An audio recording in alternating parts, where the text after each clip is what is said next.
Kebudayaan di Indonesia ibarat ruh yang menempel sejak lahir, yang menjadi inti kehidupan. Dan pencaksilat adalah tempat ruh-ruh itu dipertahankan. Perguruan Persaudaraan Setia Hati Trate jadi salah satu perguruan terbesar di Indonesia yang penuh dengan nilai-nilai kebudayaan. Dan di Desa Mlidek, Kecamatan Kedung Adem, Kabupaten Bojonegoro ini adalah tempat di mana PSHT membuktikan ketangguhannya dalam mempertahankan kebudayaan di tengah percepatan arus perubahan zaman.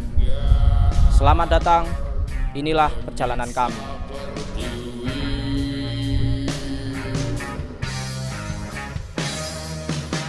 Kami akan menuju ke kediaman Mas Yaiman. Beliau merupakan pendiri pertama PSHT Rayon Desa Mlidek dan tokoh penting di balik perkembangan PSHT Ranting Kedung Adem.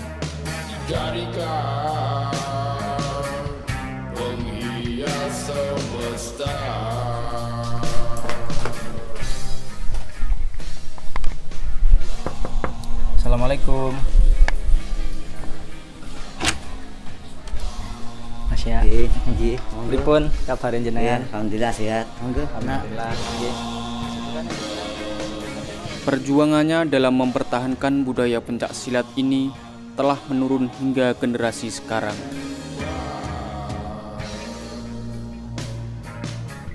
Selanjutnya, kami akan menuju ke tempat latihan mereka. Menawi jenengan mboten keberatan iki. Nggih. Kula badhe nyuwun ningali tempat latihan. Nggih, monggo. Monggo Nggih, silakan. kenapa-napa. Nggih. Nggih. Monggo.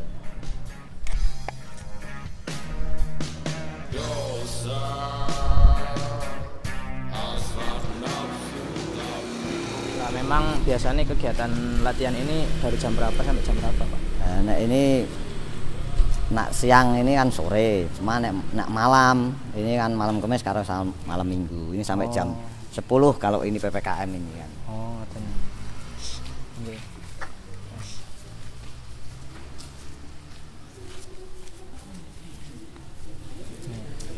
Berarti sampai jam 10 malam. Iya, 10. Tapi kalau misalnya enggak PPKM PPKM itu, sampai jam 1 kan ya. jam 1 malam. Iya. Mulai sore. Mulai jam 7. Oh, mulai setelah jam Isya, 7. ya, setelah Isya. Oh, iya. Nah, ini kan gedung tempat latihan, Mas. Misal latihan ya. Jadi ini untuk kegiatan latihan siswa kan. Untuk Padepokan yang itu kalau boleh tahu saya boleh lihat-lihat, Pak. Ya, monggo kalau ingin melihat-lihat. Padepokan PSHT ini didirikan sejak 2006 dan selama 15 tahun hingga saat ini dijadikan sebagai titik pusat perkumpulan PSHT Ranting Kedung Adem.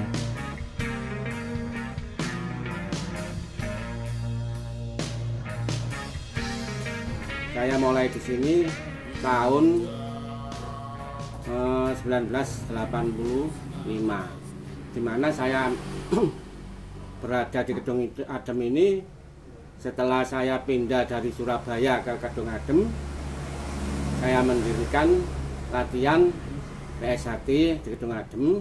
Alasan saya di sini banyak pemuda-pemuda yang sebetulnya itu potensial, jadi masih remaja, masih bisa berkembang baik, sehingga saya mencoba untuk ikut mendidik manusia-manusia remaja di Kedung Adem untuk berbudi luhur dan tahu salah dan benar. Untuk foto-foto nih, kalau saya boleh tahu. Ini tokoh-tokoh Isya Trate, Mulai leluhur ya. sana, Pak. Ini Mas Herjo Utomo ini pendiri Isya Trate itu. Di pendiri pertama Mas Herjo Utomo. Itu ketua umum pusat Madiun itu. Oh, Ya, istilahnya pemimpin Iya, SK. pemimpin Isya Trate pusat Madiun. Itu Mas Imam. Ya, setelah Mas Imam baru Mas Tarmaji itu. Itu yang meneruskan. Ya, setelah Mas Tarmaji itu sekarang Mas Murjoko sekarang. Oh, sampai saat ini. Iya, saat ini Mas Murjoko. Ini kan sudah meninggal sama meninggal. Untuk ini peta PSHT di Ranting Ya, Kecamatan. iya, ini peta Isya Trate, maksudnya sewilayah Kedung Adem yang ada tempat-tempat latihannya itu peta. Jadi desa mana yang ada tempat latihannya itu peta itu. Jadi sekarang sudah semuanya ada. Jadi 23 desa ini sudah ada tempat latihan untuk sekecamatan Kedung Adem ini sudah ada. Menawi ningali lari-lari latihan Mas ya. Monggo. Nggih, monggo. Kalau pengen semerap nggih, monggo ten gedung. Nggih, kegiatan latihan ini ku biasanya pripun? Nggih. Jadi ngeten Mas ya. Nggih. Kami sebenarnya ini pengen meliput tentang pencak silat yang ada di Indonesia, karena menurut kami pencak silat ini salah satu budaya khas Indonesia yang semakin hari semakin tahun itu semakin berkembang, mulai dari peminatnya terus bentuk latihannya. Nah, dari kami sendiri pengen meliput itu karena menganggap pencak silat ini perlu untuk dilestarikan seperti itu Mas Yaiman.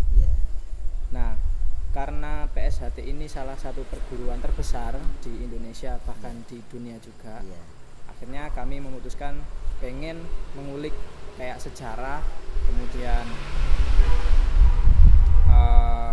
dari sisi filosofi tiap makna dari apa yang diajarkan di perguruan PSHT ini, kemudian gimana sih kisah-kisah Mas Yaiman sendiri ketika mendirikan PSHT terutamanya di Kecamatan Kedung Adem. Seperti itu. Saya mendirikan di Mlidep ini. Jadi awal mulanya saya ikut latihan di Kedung Adem ya. Jadi mulai dari siswa sampai saya latihan di Kedung Adem dan saya disahkan tahun 90 menjadi anggota warga persaudaraan setia Trate. Setelah itu saya mempunyai keinginan untuk mendirikan di desa saya kan. Jadi desa Mlidep pada saat itu tidak diizinkan. Iya, jadi oleh kepala desa ini tidak diizinkan karena dilihat secara umum kalau bela diri ini sebagai orang muda yang arogan kan gitu. Jadi dari pihak kepala desa tidak mengizinkan. Satu kali saya ke sana terus saya pulang. Terus 2 kali pun tidak diizinkan dengan alasan yang sama. Dengan alasan yang sama karena ini menjadi pemuda-pemuda yang arogan. Ya, kesenangannya mesti berkelahi dan sebagainya. Terus akhirnya saya mempunyai ide atau inisiatif untuk mendata masyarakat yang mau ikut. Jadi saya datang lagi bahwa saya tetap akan mendirikan Desa Trate karena ini juga budaya bangsa, meneruskan leluhur kita kan. Boleh tidak boleh saya akan tetap mendirikan kan. Banyak oknum-oknum di sini, saya katakan oknum karena tidak semuanya itu menentang macam ini. Termasuk tadi kalau ada perguruan baru, ada yang sering ingin mencoba-coba dan ingin memang kalau bisa menghancurkan kalau ada organisasi baru itu berdiri. Bahkan ini masyarakat Panjenengan yang mau ikut. Tujuan kita tidak hanya bela diri saja, tapi di situ mencari saudara. Jadi, ini Desa Trate ini tujuannya mencari saudara dan di situ dididik untuk berbudi luhur kan, jadi tidak hanya serta-merta untuk bela diri saja, tidak. Di samping kita dibekali bela diri, kita juga dididik untuk berbudi luhur, tahu benar dan salah. Kalau di Desa Mlidep bisa dikatakan mayoritas Mas, karena padepokan atau pendopo PSHT bertempat di Desa Mlidep. Tapi wekdal sakniki niku alah kathah peminate. Sasate satu desa ini hampir semuanya yang masih muda itu ikut PSHT. Bahkan sekarang muncul yang tua-tua maupun yang perempuan itu juga sama ikut semua. Jumlahnya itu memang besar, termasuk tidak di Indonesia saja, bahkan di dunia pun kita menjadi organisasi terbesar untuk self defense atau bela diri. Waktu itu Bapak mendirikannya dengan siapa aja Pak? Saya mendirikan untuk desa sini sendiri saya. Jadi, sendiri? Iya, saya dari Kedung Adem, saya disahkan 90 ini saya sendiri desa sini. Terus cuma sudah mendirikan, sudah berjalan, ini dibantu untuk melatih. Ini ada saudara kita yang serating saya 90 itu, Mas Mul yang rumahnya panjang itu rating 90. Itu kalau ada latihan mungkin saya dibantu untuk membantu ngelatih kan. Mas Yaiman ceritakan masa-masa sulit ketika sudah berdiri, mulai mencari mungkin anggota atau orang-orang yang mau ikut bergabung ke PSHT ini, bagaimana Mas Yaiman? Jadi siapa yang mau mencoba, biasanya kalau memang dia kalah ini akan ikut. Oh, langsung gabung. Langsung gabung ikut latihan kan. Jadi akhirnya setiap ada yang mencoba itu kalah kan gitu. Akhirnya gabung akhirnya semakin lama ini PSHT semakin banyak yang meminati kan. Waktu awal-awal Bapak memiliki murid, itu kalau boleh tahu berapa orang Pak? Benar-benar awal banget itu berapa orang? Awal sebelumnya Iman tuh cuma berapa? 2 orang. Nah dulu tuh kan sifatnya saya jaring siapapun yang mau latihan monggo. Waktu nom-noman kula mbiyen nggih, Mas. PSHT niku namung kedik peminate. Ya Iman memang rajin. Beliau itu di Melidek ya kan, latihannya di Kedung Adem. Ya, itu dulu itu jalannya tidak seenak ini, ya, jalannya tidak enak. Wah, beliau itu sama sak kelompoknya itu rajin sekali ke. Oh, masih latihan Pak? Masih. Alhamdulillah kalau peran Mas Yaiman sangat baik, terutama di Desa Melidek, karena Mas Yaiman termasuk orang sudah disepuhkan Mas, atau dituakan di Desa Melidek. Ya Iman tuh dari Melidek itu jalan dan tidak ada lampu, jalannya tidak enak, bahkan itu yang ada cuma jembatan dari bambu untuk nyebrang sungai. Nah makanya melihat itu ternyata beliau itu orangnya rajin, disiplin, dan kedua itu biasanya itu ya itu bisa dipercaya. Ada sekitar 100 lebih yang ikut. Ini satu kecamatan Mas. Jadi tidak satu di sana. Kalau desa ini ya memang sulit karena peminat pemuda ini kadang-kadang kan senangnya kan bermain kan, tidak untuk karena apa yuk nak latihan kan berat Mas. Jadi di PSHT itu juga izin orang tua karena resiko bela diri ini resiko. Jadi mulai tahun 2000 ini semakin menaik sampai sekarang ini berjalan sekitar 600-an tahun yang kemarin, tahun 2021. Berarti mulai tahun 2000-an ke atas niku keadaan perguruan PSHT utamane Kedung Adem niki mulai naik nggih Mas? Iya, mulai naik. Jadi peminatnya sangat banyak sekali. Jadi dari kalangan manapun ada yang masuk. Jadi mulai remaja, dewasa pun ikut minat menjadi anggota PSHT, karena di PSHT ini tidak hanya untuk mendidik bela diri saja. Jadi kita untuk juga dididik untuk saling memayu hayuning bawono. Jadi kita harus menyatu dengan masyarakat, melindungi masyarakat di sekitar kita.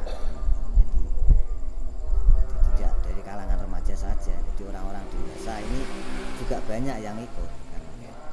Dari arti memayu hayuning bawono niku artine napa nggih Mas? Memayu hayuning bawono itu melindungi masyarakat sekeliling kita, sekitar kita. Jadi PSHT itu dididik untuk bela diri. Ini tidak serta-merta untuk diri kita sendiri, tapi juga untuk melindungi masyarakat yang lain. Tentunya di situ ada warga PSHT, di lingkungan itu menjadi aman. Tujuannya kan jadi bisa melindungi masyarakat yang lemah. Tujuannya seperti itu. Itu memayu hayuning bawono. Kalau untuk prinsip ajaran sendiri, misalkan ada nilai-nilai apa yang diajarkan ke siswanya itu apa aja nggih Mas? Pertama tetap persaudaraan. Jadi persaudaraan. Terus kedua itu untuk ingin mendidik manusia yang berbudi luhur. Jadi siapapun masuk PSHT setelah menjadi siswa PSHT ini diwajibkan harus berbudi luhur, tahu benar dan salah. Jadi tidak hanya untuk bela diri saja, tapi harus perilaku sehari-hari harus berbudi luhur. Banyak memberikan manfaat PSHT di desa ini karena sering membantu orang kesusahan. Jadi untuk siswa-siswi saya yang kemarin ikut latihan itu tentunya ada perubahan yang jelas, yang menonjol itu yang etika, Mas. Jadi untuk akademis itu ya seperti ikut sebelumnya, sebelum ikut latihan juga sama untuk akademis ya. Jadi yang saya lihat itu di etikanya. Jadi ketika dia bergaul dengan temannya di sekolah itu juga lebih akrab. Ya. Ketika melaksanakan sholat berjamaah di masjid itu juga lebih rajin dari sebelumnya. Terus untuk dengan bapak ibu guru ya, itu juga ketika dengan bapak ibu guru dia juga lebih sopan.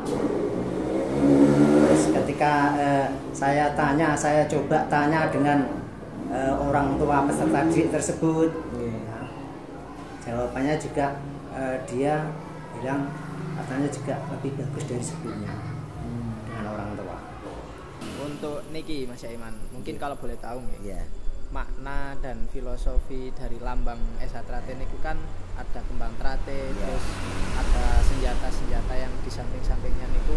Niku artinya napa nggih? Oh, nggih. Jadi kita dinamakan persaudaraan setia hati Trate. Setia hati Trate ini kembang, ya bunga Trate. Nah, bunga Trate itu bisa hidup di mana-mana. Tujuannya kan seperti itu. Jadi diharapkan orang Isya itu bisa hidup di mana-mana. Maksudnya kan nek kembang Trate kan hidupnya bisa di darat, bisa di laut. Diharapkan orang Isya Trate itu bisa menyatu di masyarakat, di kalangan manapun itu harus bisa. Itu tujuannya. Nah, Isya Trate itu ada 3 macam di situ. Ada kuncup, ya, setah kuncup dan mekar. Nah, ini kehidupan warga Isya Trate itu ada 3 kelompok semacam itu. Jadi ibaratnya nek melihat dari materi, orang Isya ini ada yang kaya, ada yang miskin, ada yang setengah. Itu dilihat materi. Kalau dilihat dari ilmu pengetahuan, nah ini orang Isya itu juga ada yang tidak sekolah kan, ada yang sekolah menengah, ada, dan juga ada yang sarjana. Ini melambangkan seperti itu. Jadi Isya Trate itu bisa di mana-mana kan, itu tujuannya. Kalau untuk arti dari nama Setia Hati, ini yang paling bikin saya penasaran sebenarnya Mas Iman. Ya, uniknya dan anehnya Isya Trate kan itu. Jadi Isya Trate itu dididik bela diri keras, ya. Tapi namanya kenapa kok tidak silat kan? Namanya kok Setia Hati. Persaudaraan, kita dididik untuk bersaudara, terus setia pada hatinya. Jadi orang Isya ini harus setia pada hatinya. Itu. Jadi didikannya Isya itu seperti itu. Jadi tidak untuk bela diri saja, tapi yang penting ini harus setia pada hatinya sendiri. Memiliki prinsip yang kuat dalam hidup seperti itu. Jadi insya Allah kalau manusia ini ibaratnya mendengarkan suara hati, ya setia pada hati, insya Allah tidak akan berperilaku yang tidak benar kan, itu tujuannya. Itu setia hati. Trate lah ini kembang, ibaratnya kan bunganya Isya Trate. Ilmu untuk mengenal diri sendiri. Kalau kita sudah mampu mengenal diri sendiri, maka untuk mengenal orang lain akan gampang. Nah, tentu saja untuk mengenal ilmunya diri sendiri ini memang latihan. Kita tetap berusaha untuk mendidik saudara-saudara kita ini berbuat baik. Ya, ini karena sudah prinsip ajaran Isya Trate. Tetapi kita tidak menutup kemungkinan namanya orang banyak, ya kan pasti mempunyai karakter masing-masing. Tetapi di Isya Trate juga mempunyai aturan. Kalau memang itu melanggar aturan Isya Trate, ini akan dinonaktifkan ada ibaratnya sanksi. Nggih. Sanksi tersendiri bahwa kalau anggota ini melanggar ini akan dinonaktifkan sementara. Selagi kalau bisa memperbaiki perilaku itu, gitu, ini akan dikembalikan haknya untuk menjadi anggota. Nah, setelah kalau memang dalam prinsipnya tidak bisa meninggalkan hal-hal yang tidak benar, ini akan diharapkan mempunyai surat pernyataan mengundurkan diri dari organisasi. Seperti itu. Nah, berkaitan sama kegiatan dan perguruan PSHT niki, saya pengen tahu Mas Iman. Selain latihan rutin, selain mungkin ada sambung persaudaraan, saling sambung tarung itu, ada nggak Mas Iman tradisi yang dilakukan dan waktu-waktu tertentu yang niku ada di PSHT Trate niki? Jadi di PSHT Trate juga diajarkan, walaupun kita latihan gitu keras, kita juga diajarkan saling tolong menolong sesama. Jadi kita ada latihan juga di masyarakat, kita saling tolong menolong. Kita juga mengadakan mungkin bakti sosial sesama masyarakat lingkungan situ, karena di PSHT Trate itu kalau setelah menjadi warga kita ini diharapkan untuk menyatu dengan masyarakat. Jadi apa kegiatan masyarakat kita nimbrung di situ untuk membantu, saling membantu. Kalau gerakan sosial untuk warga PSHT di Mudik Mas, mungkin dari kegiatan-kegiatan seperti pembangunan musola dan masjid dari ketua ranting kita atau Mas Iman itu untuk melakukan gerakan, contoh pembangunan Masjid Haji Ismail mau pengecoran itu rata-rata yang membantu itu warga PSHT.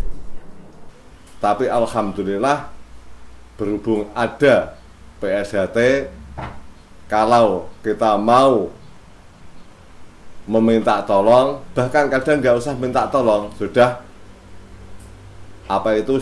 semua itu sudah datang dan membantu. Jadi kegiatan kita ini tidak hanya untuk berlatih saja, tidak, tapi kita juga peduli kepada masyarakat yang istilahnya membutuhkan. Kembali lagi ke masyarakat, bermanfaat untuk masyarakat. Karena kita di PSHT Trate ini datang dari masyarakat, kembali juga ke masyarakat. Untuk niki Mas Iman, peringatan hari-hari tertentu mungkin ada kegiatan tertentu napa mboten nggih? Kalau PSHT Trate ini kan ada peringatan yang biasa dilakukan ini pada bulan Muharram. Jadi setiap bulan Muharram ini banyak kegiatan ataupun mungkin doa-doa bersama. Jadi doa bersama untuk ya mengenang jasa-jasa leluhur kita yang sudah mendahului kita. Jadi guru-guru kita. Saya kan melihat sabuk untuk yang sudah jadi warga ini dari kain mori gitu Mas Iman. Kain mori ini berarti filosofinya untuk mengingatkan kembali bahwasannya manusia ini pasti akan kembali ke tanah. Kayak gitu nih. Jadi semacam itu. Jadi kita ini kalau kita ingat mori, insya Allah ibaratnya wong nek eling mori ini akan ingat mati. Insya Allah kalau kita ingat mati, ini akan apa yang kita nanti bekal untuk mati, kan akhirnya akan berbuat baik kan. Tujuannya semacam itu. Kembali lagi dampaknya ke perilakunya. Iya, perilaku itu. Karena tujuannya PSHT Trate kan mendidik manusia yang berbudi luhur itu kan. Sebetulnya tradisi sini itu ya setiap 1 tahun sekali pada bulan Suro, karena dulunya bulan Suro, maka kita biasanya mengadakan ya acara-acara sendiri, bahkan di tingkat mulai cabang sampai ke atas itu memang ada upacara-upacara, artinya itu penerimaan siswa baru. Jadi yang biasanya kalau di sini kan pertama latihan itu belum menjadi warga. Nah itu, jadi itu latihan minimal. Kalau saya dulu 2 tahun sampai 2,5 tahun, Iya. baru kita sahkan setiap bulan suro itu menjadi warga baru. Dari Mas Yaiman sendiri ada pesan nggak Mas untuk mungkin anggota-anggota PSHT yang akan nonton ini, mungkin pesan seperti apa yang diinginkan Mas Yaiman sendiri untuk kedepannya gitu? Ya pesan saya ya yang penting kalau mau ikut Isiatrate pertama adalah mencari persaudaraan. Yang setelah menjadi warga ini tolong betul-betul jaga nama baik Isiatrate. Karena kita ingat banyak sekali orang-orang yang memperjuangkan Isiatrate gitu. Untuk Isiatrate ini akan jaya. Ini kan kita perjuangkan betul. Sangat berat sekali perjuangan leluhur kita dan tokoh-tokoh kita ini untuk memperjuangkan nama baik. Jadi kami mengharapkan pada saudara-saudara sekalian yang di dalamnya Isiatrate, mari jaga nama baik Isiatrate, untuk nama harum Isiatrate. Karena kejayaan Isiatrate ini adalah jaga nama baik itu. Insya Allah kita kalau semuanya itu bisa menjaga nama baik Isiatrate, Isiatrate ini akan jaya selama-lamanya. Amin. Nggih. Tentunya harapan dari saya juga sebagai pengurus, tentunya warga-warga persaudaraan Setiahati Trate khususnya yang ada di Kedung Adem itu hendaknya dia betul-betul mengamalkan apa yang ajaran-ajaran yang sudah dia berikan atau dia terima dari mas-mas pelatih untuk selalu mengamalkan pada masyarakat dan jangan sampai melakukan hal-hal yang bersifat provokasi. Provokasi itu karena provokasi itu yang sangat luas dampaknya ya. Jadi jangan sampai seperti itu, jangan mudah terprovokasi. Dengan adanya media sosial yang beredar, maka semuanya itu harus betul-betul difilter. Untuk adik-adik generasi muda khususnya maupun nanti yang sudah atau masih menjalani latihan dari PSHT, harapan saya menjadi manusia yang berguna bagi nusa dan bangsa, ya kan? Tahu benar dan salah dan bertanggung jawab pada dirinya sendiri dan pada masing-masing anggota itu untuk saling bertanggung jawab. Gitu. Harapan ke depan bagi perguruan PSHT akan lebih banyak, lebih baik dan lebih bermanfaat lagi bagi nusa maupun bangsa maupun desanya sendiri. Ini ada yang melatih Mas Kidir, monggo. Nggih. Kidir.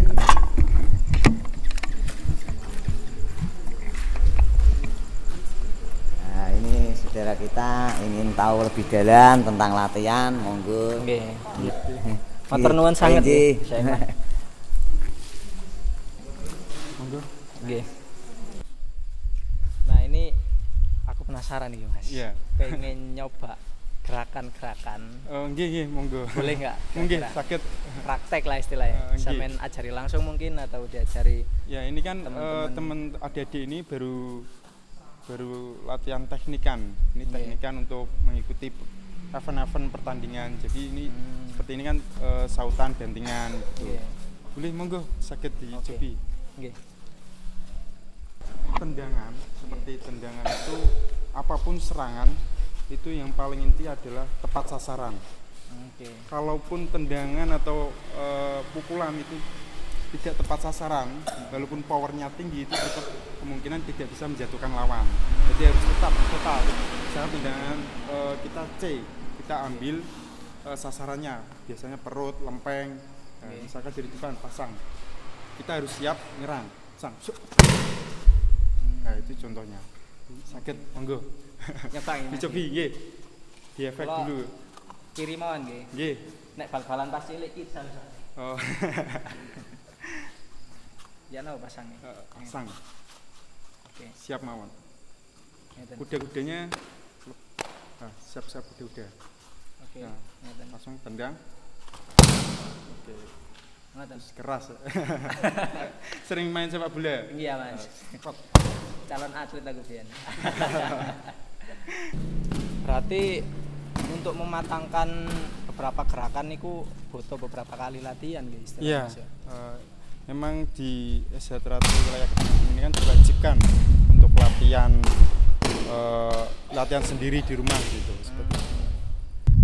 Pesan saya untuk seluruh siswa persaudaraan Setiati Trate khususnya wilayah Kedung Adem dan dimanapun berada, terus semangat untuk latihan khususnya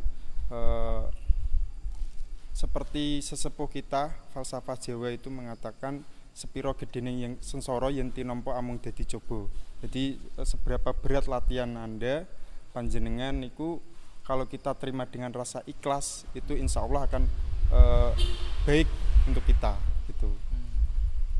Oke. Terima kasih banyak kalau gitu Mas. Nggih. Matur suwun. Matur nuwun pun di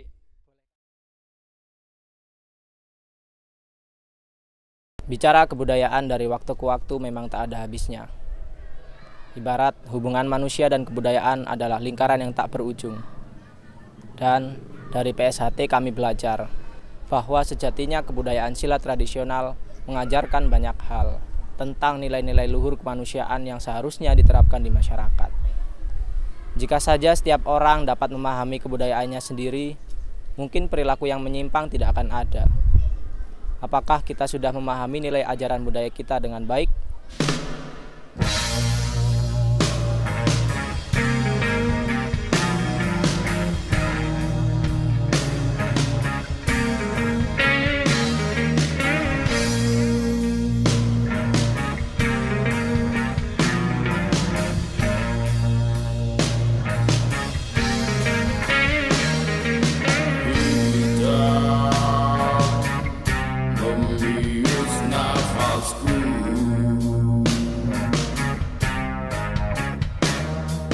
Hingga